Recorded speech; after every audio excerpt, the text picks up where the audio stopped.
Hi guys, అందరు ఎలా ఉన్నారు? ఈరోజు మా ఇంట్లో మేము పల్లి లడ్డు ప్రిపేర్ చేసుకున్నాము. ఎలా చేసామో చూసేద్దాం రండి.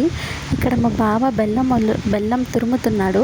నేను ఇక్కడ ఒక ప్యాన్ తీసుకొని ఒక కప్ పల్లీలు వేయించుకుంటున్నాను. వేయించుకున్న పల్లీలు తీసి పక్కన పెట్టుకున్నాను.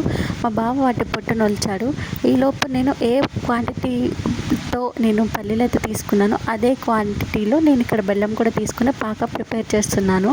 ఇక్కడ నేను 3 టేబుల్ స్పూన్స్ వాటర్ యాడ్ చేశాను. ఈ పాకం రెడీ అయ్యే గ్యాప్లో ఒక ప్లేట్ తీసుకొని నేను అందులో నెయ్యి అప్లై చేసి తీసి పక్కన పెట్టుకున్నాను.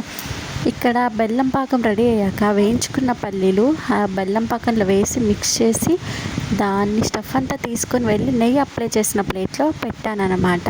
వేడివేడిగా ఉన్నప్పుడే నేను మా బావ వాటిని రౌండ్స్ చుట్టాము.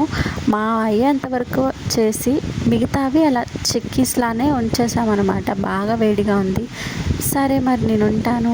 లైక్ షేర్ సబ్స్క్రైబ్ చేయొచ్చు కదా.